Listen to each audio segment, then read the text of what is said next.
We all know that Śri Venkateśvara Suprabhātam starts with this loka. Kaushalya Supraja Rama Purva Sandhya Pravartate Uttishta Narashardula Kartavyam Devamahnikam. But this sloka, this is the first sloka in the Suprabhātam, but the same sloka appears in Ramayana as well. So in that case, can we say that the Suprabhātam was plagiarized from Ramayana? Let's look into the issue. This is a part of a series. I am giving a talks. What is holding the science from making a big leap forward? So as part of that, this is a talk number 5. Did Bhankram Anand plagiarize from Valmiki Ramayana? He's the one who wrote the Suprabhātam, and my name is Karnakar Marsakatla. Today is June 1st, 2024. So we'll look at the topics we're going to cover is what constitutes a plagiarism, and what are the content platforms where people publish their work, and what is the current idea citation procedure, and then what should be the ideal citations for prior work. When you look at the Prativadi Bhankaram Anand, he was a Sri Vaishnava Acharya born in the year 1361 in a place called Kanjipuram in Tamil Nadu. That's a source from Wikipedia page. He wrote the popular Śri Venkateśvara Suprabhātam and many other works in praise of Lord Śri Venkateshwara Swami. So the first sloka of the Suprabhātam is given below. The same thing I read before. So the Kaushalya Supraja Rama Purva Sandhya Pravartate Uttishta Narashardhula Kartavyam Daivamahnikam. I gave the same sloka in IAST format down here. And when you look at the Srimad Valmiki Ramayana, in the Balakanda, the canto 23, and then second sloka is the same, exactly same as it is given in the Suprabhātam. So what is the occasion in that Ramayana? When Brahmarshi Vishwamitra goes to Ayodhya and then asks Dasharatha, King Dasharatha, that Rama and Lakshmana should accompany him to protect his Agnya from Rakshasas. After some debate, Dasharatha agrees and sends the Rama and Lakshmana along with Vishwamitra. So they kept traveling. When it's night, they sleeps on the banks of Sarayu Nadi. Basically, Sri Rama and Lakshmana make a bed with leaves and grass, and then they sleep on that one. And then in the morning, Vishwamitra is the one who first wakes up, and then with gentle words, he wakes up Sri Rama and Lakshmana. The meaning is, Kaushalya is blessed with a worthy son in you. O Rama, the morning twilight has set in, therefore get up. O tiger among men, contemplation on the deity and the daily routines of duties, making for the purification of the body have to be gone through. It's basically waking up. They were still asleep, I guess. And then Vishwamitra is waking them up to saying that start doing the daily routines. And so that is the sloka. And then Bhankram Anand thought like it will be best idea to wake up Sri Venkateshwara Swami using that same sloka. So that's why he borrowed that sloka and put it as the first sloka in the Suprabhātam. So it is evident that Bhayankramannan borrowed the sloka from the Ramayana. That's right. So not only this instance, in many other cases as well, when you look at the ancient Indian text, like some of the slokas are part of the sloka or gets freely borrowed from earlier content and then they incorporated into their writings. So, so in that case, this particular instance, can we call this as a plagiarism? So according to the current standards, it is. But when you look at the context and then the conditions at that time, I would say that it's not. Because the Ramayana is widely popular text. Anybody copies, it's like 7,000 years old text, and then many people wrote commentaries or it spread widely. So anybody copies a sloka from that and then say that it's my own, it's not possible. People will easily identify. So Bhayankara Mannan basically borrowed that sloka to give respect to that Valmiki Ramayana, to incorporate it by incorporating into is a Suprabhātam. That's all, but it's not a plagiarism because he didn't like thought of like stealing the sloka from Ramayana and put it in that like with a respect to Valmiki Maharshi, he copied that into his Suprabhatam. So what prior work is, so when you look at like if nowadays with the computers and search engines, we are able to find out what the prior work is. But prior work is obvious thing. It's you know that like somebody wrote something earlier, even and later somebody else copied that work.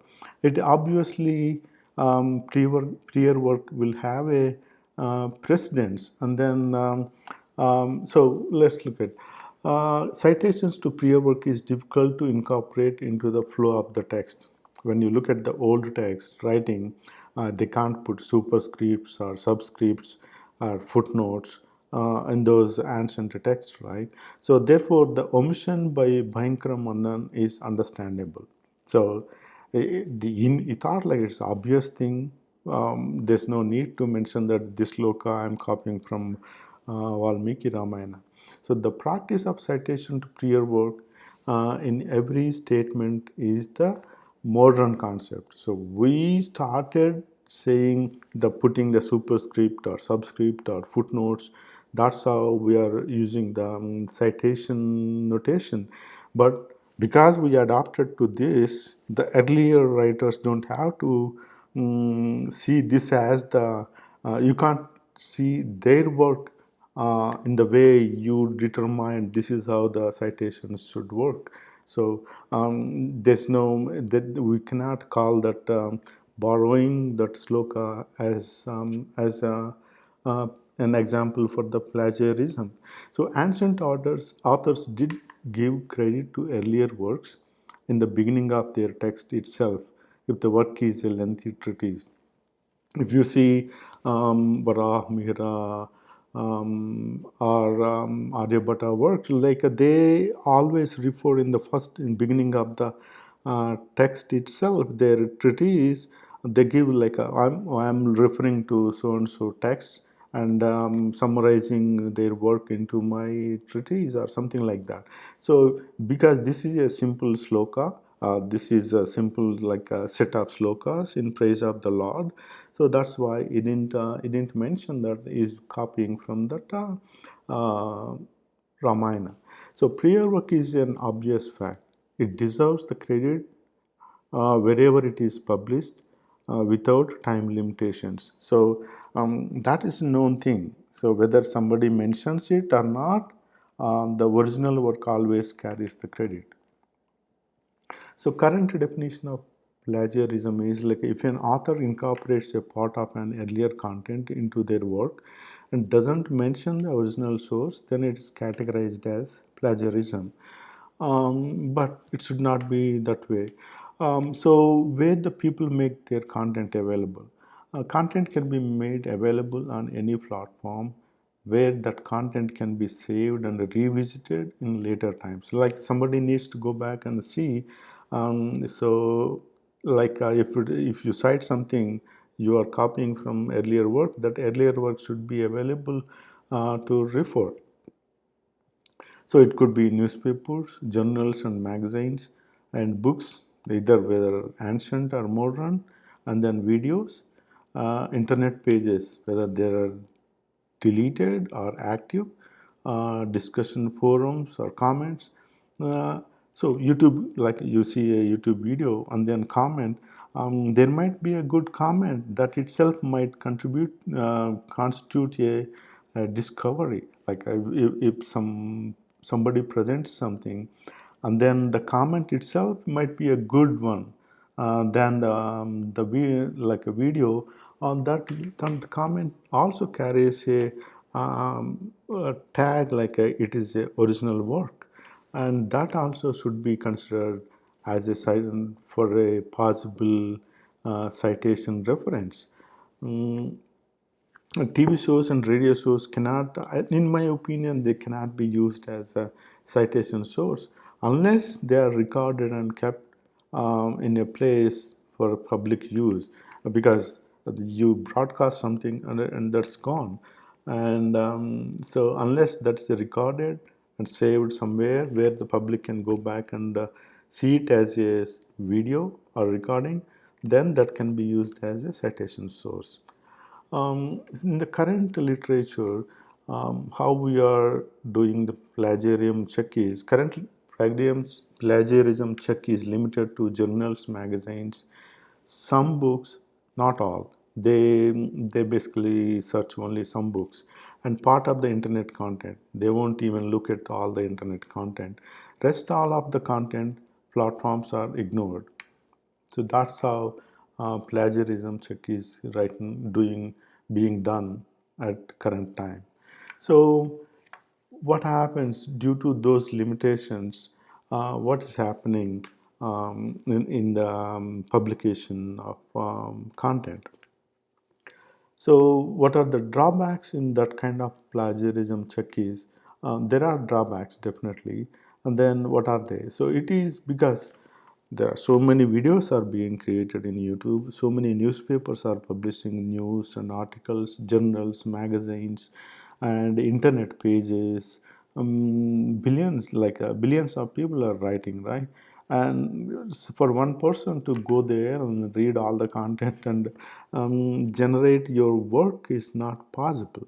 So it's absolutely not possible to check all the previous work. That's for sure, right? So due to this limitation, the plagiarism check has become a double-edged sword in the current literature. So taking that limitation, some people using it as a double-edged sword, making it beneficial to them in one instance, and in other cases they're not making it beneficial for the others. Let's see the scenario. If you submit a paper to a journal, if one forgets to cite a prior work in their writings, the plagiarism checkers, usually the publishers, the editor of that paper, will say that the literature is vast and it is difficult to cite every other prior work. If you are one of the friend of the or part of that group, you belongs to that editor journals, usually academic circles. And then if somebody outside the academic circles submits a paper to journals, what happens is, and they misses a citation, if another forgets to cite a prior work, then these same plagiarism checkers will point out the mistake and rejects the paper. See, you missed so many prior works are there, and you missed them. We can't take your work, and then they simply reject it. So acceptance of paper depends on which group you belong to. You are part of the plagiarism checkers or others. So that that should not, this convenient plagiarism check needs to end. That's it. That's what holding best research of coming forward and making available to everybody. Um, so ideal citation should be, this is how, in my opinion, ideal citation should be there. You just write a paper, write and publish the article with your findings. And first, so write and publish the article first with available citations and add the missing citations later. So publish the article with whatever the citations available, and then keep on adding the missing citations whenever they are available.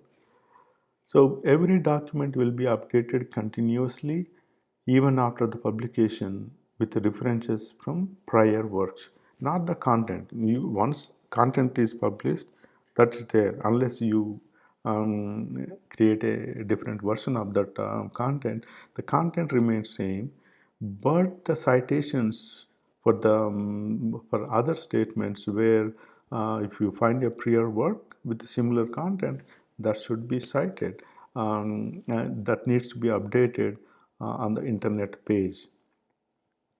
When you look at the one example, Arthashastra, nowadays of Chanakya, every Indian educated person knows that, like Chanakya and Chandragupta story, and then Chanakya wrote that Arthashastra. But to my surprise, I learned that, like this great book of economy and society was found only in 1905 by Rudrapatna Shyamashastri, a Sanskritam scholar, but the book was written thousands of years ago.